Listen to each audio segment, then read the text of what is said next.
Everyone, this is a video today entitled What Happened to the Hawaii Fruitarians? This is a map of the world. This is the United States, this is Canada, this is South America, Europe roughly. I can't even remember what I was doing here. UK roughly, it's too close, too far away, but Scandinavia, Russia, Africa, India's over here. And this is Hawaii, right? Something like that. It's not quite like that. How are you doing? So, so, why is it that Hawaii is like some kind of weird black hole that fruitarians and vegans go to and then they fall off a vegan diet? So for many years people have said to me, it's easier to do a raw vegan diet in Hawaii or Costa Rica or Thailand. And everyone that I know that goes to these places, none of them are raw vegan and almost none of them stay raw vegan. And they don't go raw vegan over there. So I don't know what the special magic is. In fact, most of the people I know that are raw vegan don't live in these tropical climates and stuff like that. Honestly, most of the people I know, they're not doing that. You will see a few people online and stuff, but so many of them are just living in standard European, American, whatever places. They get cold, Canadian, they get cold, they get warm, they have different mixtures of weather, but they still manage to do the diet and the lifestyle. It's nothing to do with the heat or the temperature outside. When people start to say to you it's easier to do it there, no it's not. No it is not. Those people don't know what they're talking about. It's not easier to give up an addiction because of the weather. It's like saying it's easier to stop smoking if you live in a hotter country. It's not true. Or it's easier to stop drinking alcohol. None of that stuff's true. But what might be true is if you simply change your environment, it can be easier to make a change because you're away from your old habits. So that might be the difference. But what happened to the Hawaii Fruitarians? Well, years ago, I said this to some people. I said that if the people that go to Hawaii to be fruitarian or whatever, or to eat fruit, they've gone soft. That's what I said as a joke. They've gone soft. Like, why can't they just do it wherever they are? You know. But anyway, so years ago, let's a little bit of education for you here, right? So years ago, there was what would we do here? There's raw vegans all over the world, right? Firstly, people that are interested in this mostly finding out about it on YouTube and online articles, books, maybe local groups, local festivals if they went to them. And somewhere around here, I'm not sure exactly where New York is, but there was a Woodstock Fruit Festival. And this is still, to some extent, and for many people still is like the epicenter of the fruitarian raw vegan diet in terms of people coming together. Definitely the biggest event. But at one time it was really the true epicenter because it felt like every single person that mattered in the world of sort of promoting a fruitarian raw vegan diet was there. That's what it felt like in 2013, in 2012, in 2014 when you had Dan the Man and Durian Ryder and Freely and Christina and Megan Elizabeth and Doug Graham and Michael Arnstein, of course, and all these people at this same place at this same time. You could probably say there's a few people like Robert Morse wasn't there, but he probably wouldn't really like doing a raw vegan diet for a week. He wants to have his Indian food and his barbecues or whatever, so fair enough, he needs to do that. But so he probably might not have liked it, but it really did seem like the epicenter thing. So it attracted people from all over the world, and it still does, right? And there were a whole bunch of people that met there that ended up going to Hawaii to live. Let's try and mark that out. That included Mike Arnstein. His whole family moved there. Evan Rock. So Evan was at the Woodstock Fruit Festival. he was probably one of the first that moved over to Hawaii that I was aware of. He lives in California. So Evan moved to Hawaii, and I think a bunch of people moved after Evan. Megan Elizabeth and Joey and a guy called Ryan Lewis. Some of the guys, Charles, who works in the Woodstock Festival. Who else went out? Gaitis. Ted Carr was there for a while. Tim Sheaf was there for a while. Elise was there. So a whole bunch of people were out there in Hawaii. In Hawaii. And there's more, right? I'm just coming off the top of my head, but a whole bunch of these people, and I'm not saying everyone, but like Evan Rock started to eat meat again. What's that all about? Elise, obviously. Tim Sheaf was out there for a while and went back to meat. So this is like a conspiracy in my head that all these people go out to Hawaii. Supposedly a lot more have tried it out or experimented with eating meat or whatever. This is kind of insane to me, and I don't know why people are starting to eat meat again and what really drove them to do it and what's the main thing. But here's what I'll say about Hawaii and the connection here and a lot of the stuff. There was quite a culture as well of people taking drugs. Let's be honest. And you can call it like plant medicine, but it's drugs. And we've seen a bunch of people online who take drugs, plant medicine, and start eating meat again and stuff like that, right?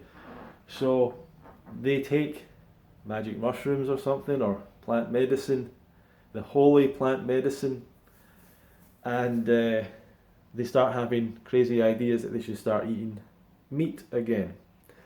And Hawaii is a place, I guess, where people... So there was one year, I won't mention the name exactly of the person, but I overheard a conversation between a couple of guys at Woodstock, and they were like, man, I've met some legit shamans, right? This is the conversation. It was like, we've found some shamans. Oh, real shamans? Yeah, legit shamans. They were like so excited that they'd met these plant medicine like drug dealers, right? Drug dealer shamans. And they were going to go out and take drugs, I guess, and whatever. And unfortunately, there has been sometimes, like, there's been a little bit of that at Woodstock where people have went off into their own places and taken, like, plant medicines. I'm like, why? This is an event about health. Like, let's stop with the drugs. Not a single person I've ever met's taken a plant medicine and it's done anything for their life. Like, not a single person. They all have a story to tell about how they saw the Mushroom King or whatever. That's exciting, I guess. I guess that's fun. But it doesn't really do anything for your life. And I've heard people say healing, but yeah, if you're an alcoholic, maybe you need healing, but like, if you're already like on a raw vegan diet, you don't have this terrible lifestyle. I don't know what speaking to the Mushroom King is going to do for you. But this is what happened. So a bunch of people met here. They were here, hanging out here, and all of a sudden, a bunch of them have started to eat meat, and they've influenced Evan Rock, whoever, Elise, Tim Sheaf, blah blah blah. So, I don't know why Hawaii is a place that people go and start eating meat again or whatever. One thing I would imagine is that Hawaii probably has a meat-eating culture, like other places, and they've probably got some spiritual way of putting it, like, oh, we live on the island and the island gods and we respect the animals, and the same kind of bullshit as like a Native Americans and all these people, like they pray to the animal and all that. Well, we don't really care anymore. Like, we don't care about you praying to the animal. How about you just don't eat the animal? You don't have to. You're not in survival mode anymore. It's not 500 years ago and there's not enough food around. So people, all these cultures need to kind of grow up. We're not living in the Stone Age anymore. Grow up.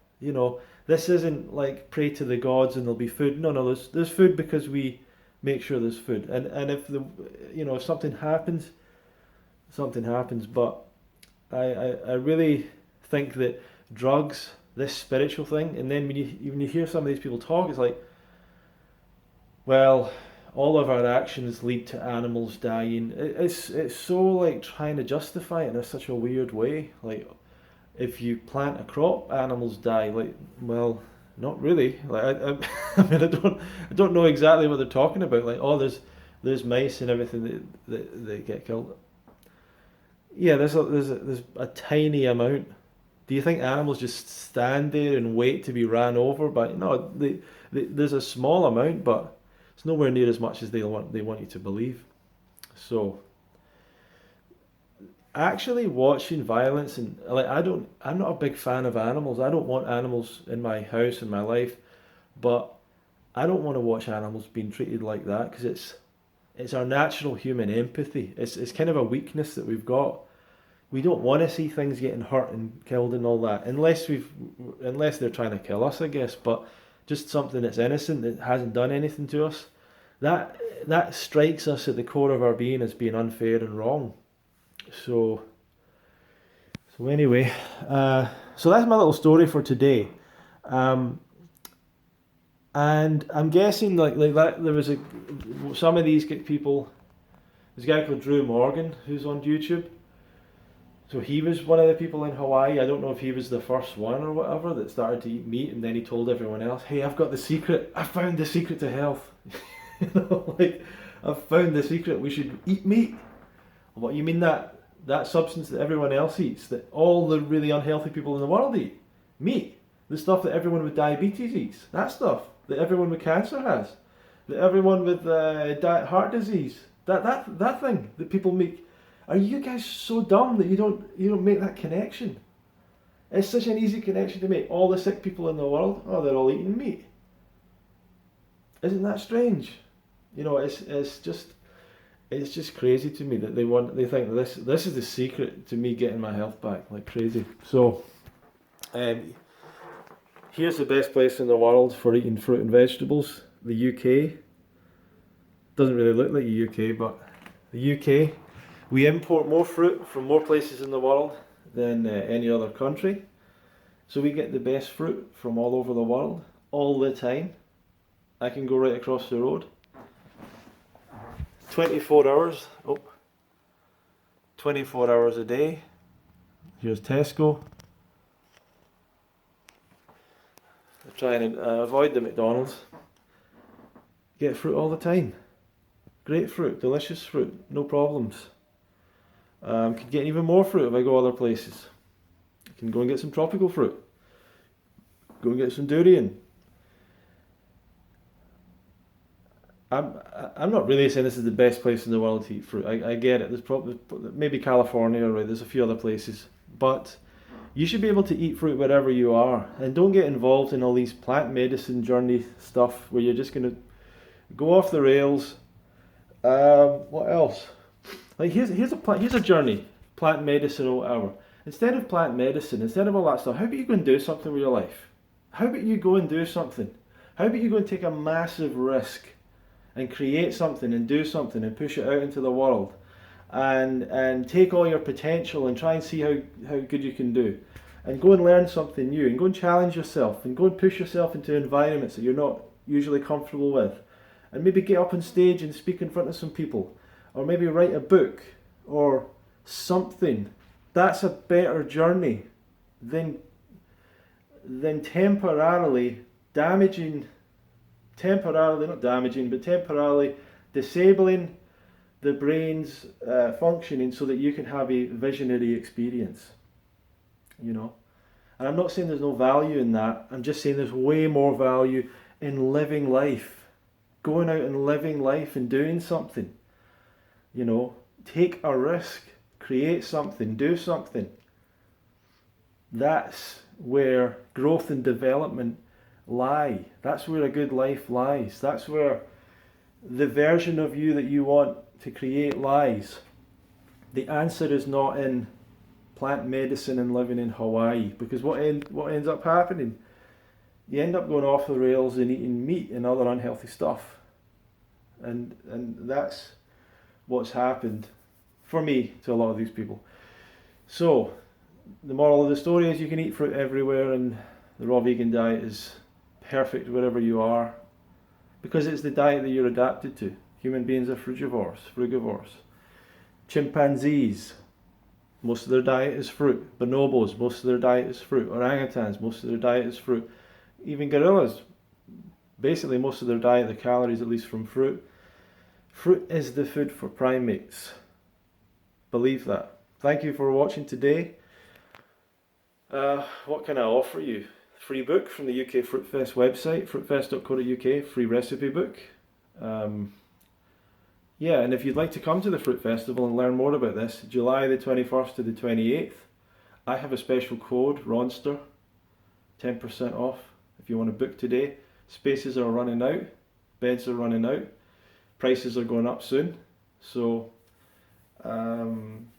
take advantage of that while you can, and we'll hope to see you there at the Fruit Festival, 21st to the 28th of July 2019. And if you're at Woodstock or Canada, I might see you there.